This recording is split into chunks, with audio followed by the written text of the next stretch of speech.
Today on Mid-Missouri Art News, coming to you from Jefferson City, Missouri, the capital of Missouri, we visit and chat with Mr. Josh Rhoads from Sedalia, Missouri, who will share with us his talent and what's happening in his art world, known as a whitesmith.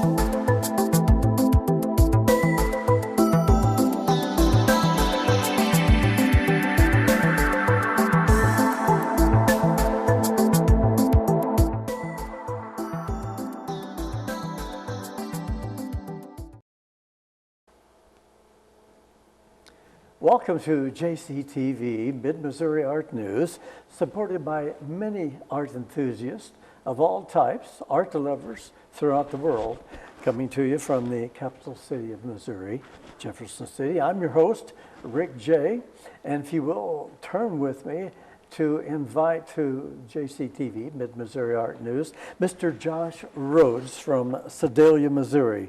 Welcome to JCTV's Mid-Missouri Art News. Well, thank you Mr. Rhoads. for having me.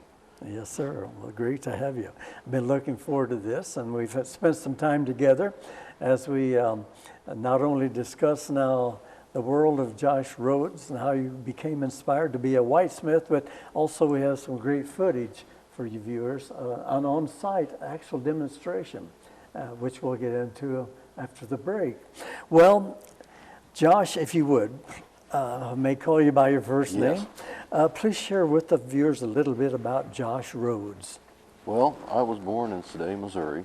I'm the youngest of 5 kids. And I'm very fortunate to still have my folks, both my folks. Excellent. And, they've been married 65 years, I think. Oh my! A long time, and that's a heck of a witness for us kids. And that's you want to say hi to mom and dad? I'm sure my mom's watching, and she's probably my biggest fan and helper at shows. Oh, excellent! And so that really helps. Yes. Went to school there in Sedalia. I went on to a couple of years of college at Central Methodist College. It's now. Or it was Central Methodist. Yes. Well, Central Methodist College, now it's Central Methodist University. Oh, I see. But I left there and went into the carpenters union with my dad. And, you know, all my life I have tinkered and built stuff. And I really didn't know what I wanted to do. And so that was a pretty good job at the time. Yes, swinging that hammer. That led into some time in the insurance industry as a claims adjuster. That it didn't suit me. I was good at it, but the turmoil and the stress, it just didn't suit me. I'm currently doing apartment maintenance for my folks. They have a bunch of apartment houses and remodeling and maintenance for those. So maintenance for your folks' properties, and which gives you time for your passion now, as we like to call it. You're on the program. Lots of flexibility. Our passion and fashion kind of gets in the way sometimes of our daily duties, but at least we have that interest. Well, now I'd like to share with the viewers what inspired you then basically to become what I would call a modern day whitesmith. And for our viewers, if you would explain this terminology, whitesmith. Now, I did a little research. I understand that I found that it goes clear back to the colonial days, which the whitesmith was a very popular person. And so, give us a little history on the art of being a whitesmith. Not a blacksmith or a tinsmith. Well, I had another artist friend, and her and I had a discussion, and we kind of come up with that we're not silversmiths because we don't specifically just work with silver. We're not goldsmiths because we don't just work with gold. You know, the same way we're not blacksmiths, we're not tinsmiths, and we come across that there was a time when there were whitesmiths that dealt with all these different metals. Yes. In my mind, a tinker, and I'm very much, part of the time I call myself a tinker because I Tinker fiddle with well. things and fix things, Yes. and so that's where I've come up with that terminology or use that terminology. Right. I got into this when I left the insurance industry. I had an opportunity to take a welding class. Up until that point, I hadn't worked with metals, but I always kind of wanted to weld to be able to do some of my own things. Yes. And that was a progression down working with metals path. I see. After that, one Christmas, I wanted to make Christmas gifts for my family. And came up with the idea, well, I'm going to use vintage silverware. And I think I made necklaces and keychains. I think that's all I made. And after that, giving those gifts, one of my sisters said to me, well, could you make a ring? They were babies of the 70s that had spoon rings. And so I was like, well, maybe. And with my very rudimentary tools, I made that first spoon ring. So over that next year, I tinkered with it a little bit. I tinkered with some tooling to do it a little more efficiently. I see. And I started down that path of making spoon rings, which led into other projects. I see. And we're going to take a look at that process in the second segment after the break. So you basically now use the dining ware, silver, or whatever. I noticed when we spoke and got a little bit of an introduction to your, should we say, working area, you had two different types of rings made from different types of, not only the silver looking, but also the baby rings were more shiny, more profound. Well, those are what's called a demitasse spoon. A demitasse. They're the size of a baby spoon.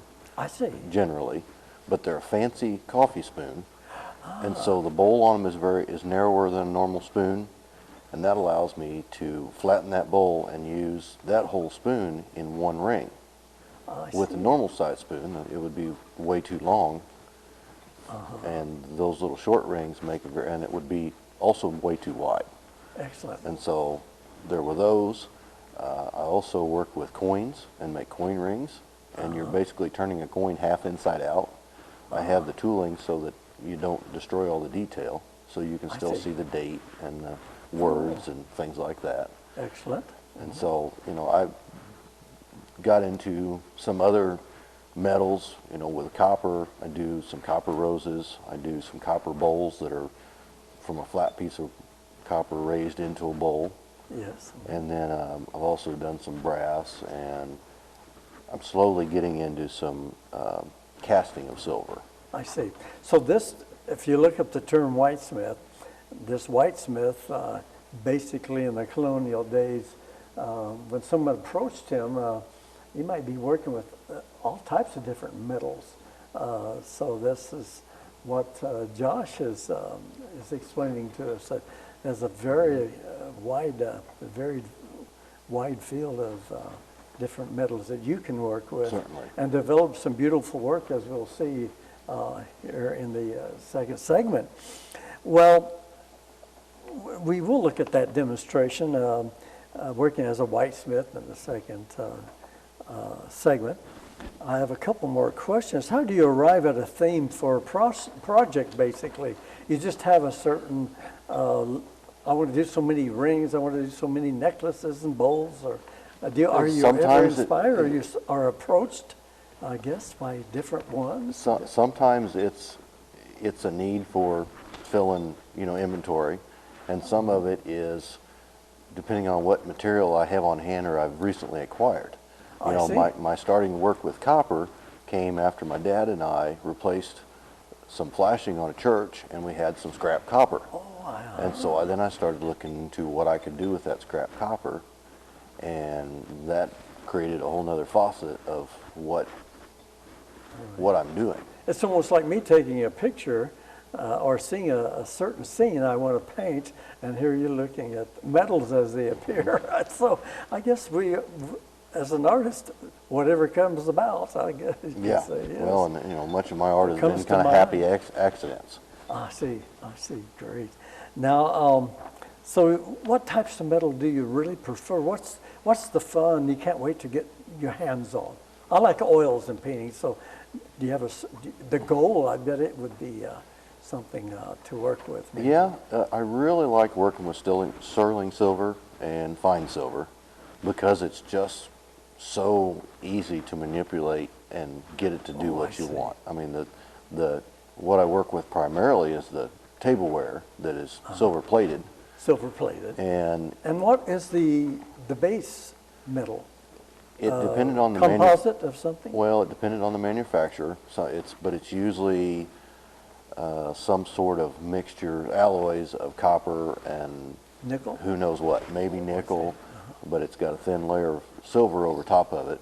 Right. And, you know, it really, I say a thin layer, but it's a very hard layer because even with all my manipulating of it, it's very rarely do I crack it or, you know, I can heat it off, but I've never seen one of my rings that somebody's brought back to me and said, well, the silver wore off of it. You know, it's just very durable. It had to be because you were eating off of You it. always think of silver being soft, and I notice your rings and all that is very, they're just like a thick. It's like it's almost tempered to a hardness. Right, well, and silver takes on a work hardening. As you work it, it gets harder and brittle. The fine silver and the sterling even more so, but the silver plated with those alloys in it, I can work it a long time before it gets to the point where it's brittle. And work it, we're going to see what that's all about. In fact, we're getting close on time. So if you would, tell our viewers what they're going to see after the break. Okay. Just kind of basic overview, and then we'll talk about that when we come back. You'll see me take a spoon and cut the bowl off of it. I'll smooth the cut edge. I'll then buff that cut edge to further smooth it. And then I'll use my ring bender to put it into the basic ring shape. And then I will beat it into round and to my final size. And then you'll get to see me polish it on my early 1900s pedal grinder that has buffing wheels on. Yes. And then you say you've already put 1,000 miles Probably. on that buffing setup. Excellent. So that's something to look forward to. Well, let's get on to our break. So hang loose for a few seconds, and when we come back, we'll watch Josh in action as he demonstrates his skills as a whitesmith, a title from the colonial days of Missouri and England and what have you. Stay with us. We'll be right back for more right here on JCTV's Mid-Missouri Art News. Hey! Get!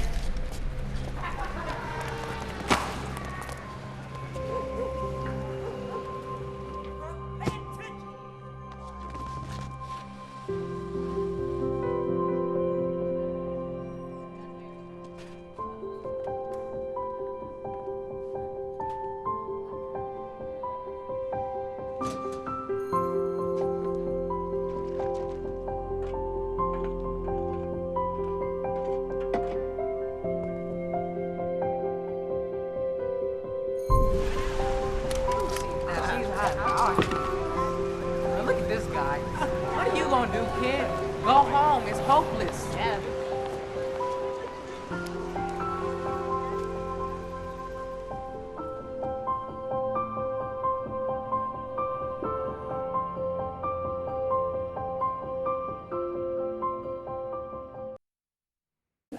Okay. Welcome back to Mid-Missouri Art News as we continue our discussion with whitesmith Josh Rhoads of Sedalia, Missouri. Well, Mr. Rhoads, you shared a lot in the first segment and have surely piqued the interest of our viewers. Let's go to that field taping that we conducted, Missouri State Fair Agricultural Building. Josh, would you like to introduce this clip? Yes. That was at the Show Me Motorcycle Club's bike show, and I was a vendor there. And you'll see on there that when I present my rings, I'm in the persona of an early 1900s tinker or traveling salesman. So you'll see my 1927 Chevy Huckster. That's a new acquisition for me. I have been working with a wooden wagon that looked like a horse-drawn wagon, but it allows me to have basically a mobile showroom and a mobile studio. I have all my tools built into the truck. With me sitting behind it, I make rings on site and I resize them on site. The clip shows me making that ring, which I have with me today, and you'll just get to see the overall of my normal mobile setup. And setup and how things actually are made. Yes. Well, great.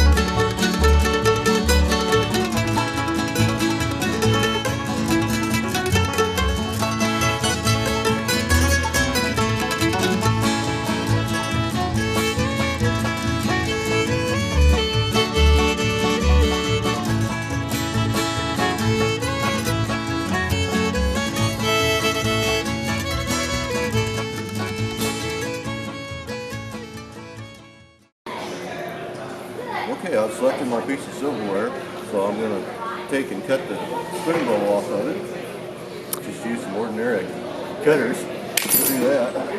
And now I've got my basic ring shape. But I've still got a sharp edge here. What we have here is an early 1900s Luther grinder that farmers used to sharpen their shears. And I've put buffing wheels on it so that I can buff when I don't have electricity. So we'll need to buff this rough edge. This is buffing compound.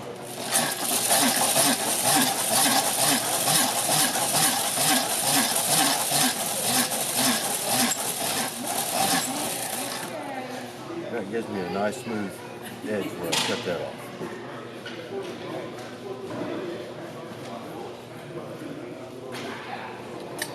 Now we're ready to go ahead and put this into our basic ring shape. Got this bender that a friend and I built, and mechanical. Put the ring shank in here and start shaping it around. Much of my shaping is just by hand.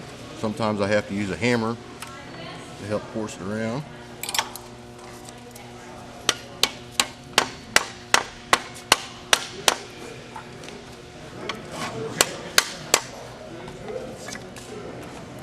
Now that we have the basic shape, I'll need to take it to my wooden stump to get a final shape and size. Now that we have our basic shape, we'll take a mandrel and my hammer and my trusty bell tree stump. For those that are a little slower, that's ma bell. And we'll go ahead and shape this ring.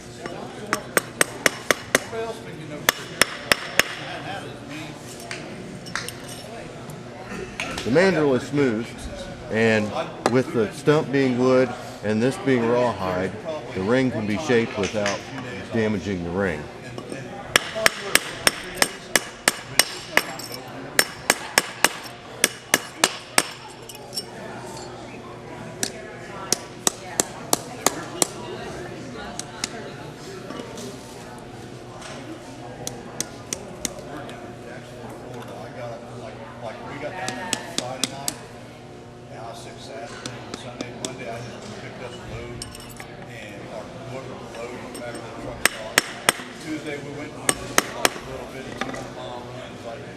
There's been a lot of trial and error and just doing it to figure out, how to get these rings shaped the way I want them and the way they're comfortable.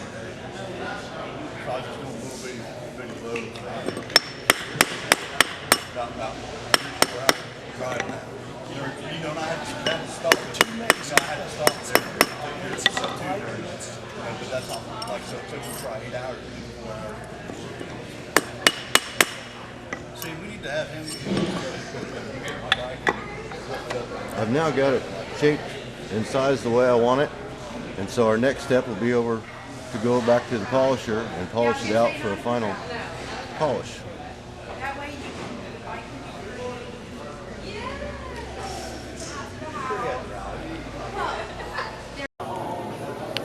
All right, I'm going to get a little more buffing compound, and we'll throw some good shine on this ring.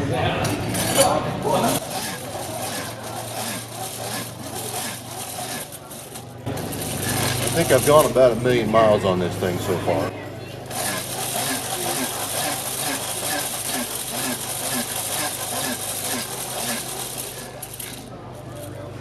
See a major difference already.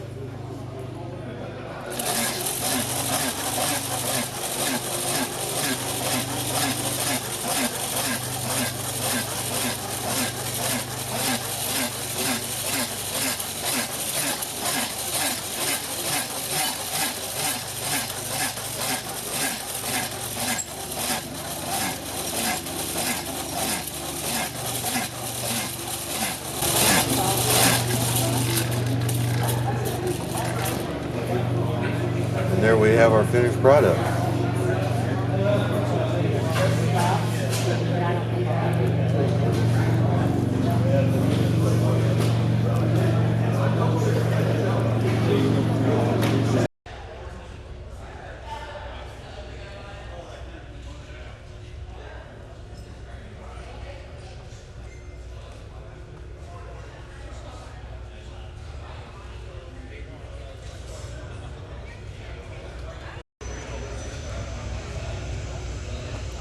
And a big thank you from Rick Jey with J. Rick Productions.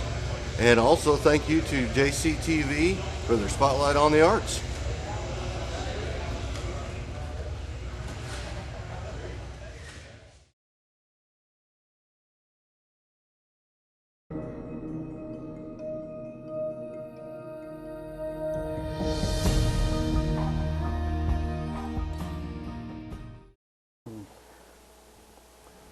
Well, Josh, that was a great view of your actual working process.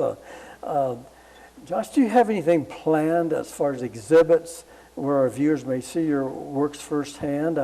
I know I met you the first time at a meeting at the Sedalia Visual Arts Association in Sedalia, so it was a great opportunity to talk with you at that point. What else is happening? Well, coming up at that Ag Building again, I'll be there again March 14th and 15th for the Show Me Crafters Craft Fair. That's in 2020, the year 2020. Yes. And then on April 26th, I'll be in Columbia, Missouri for their Earth Day celebration.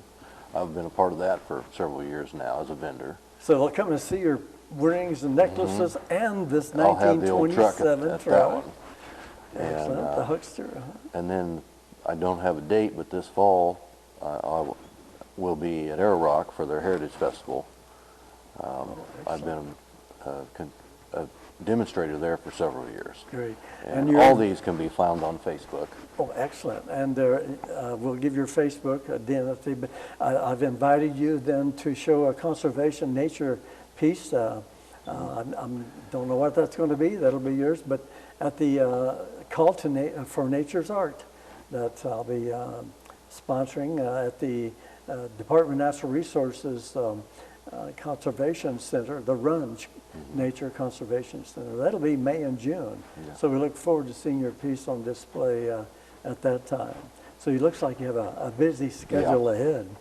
Now, you do commission work? Yeah. And if yes, give us an idea where people may contact you and view some of your works, like Facebook. I often do have people bring me their mother's silverware or their grandmother's silverware and have me make rings or necklaces so that it can be out worn and not just sit in a drawer somewhere. Yes, But you can find me on Facebook under Old Glory Creations, and it's OLE as opposed to old. It's old like old time. Old times. So it's Old Glory Creations, or you can call me directly at 660-221-5928.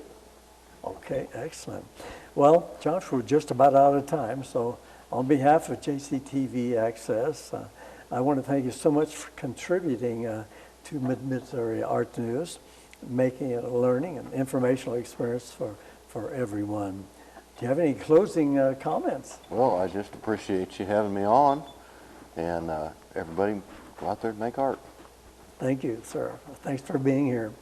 Well, thank you, JCTV producer Gloria Enlow and crew, and thank you, our viewers, for watching. Look for more Mid-Missouri Art News right here at JCTV. And don't forget YouTube. I'm Rick Jey saying, see you next time.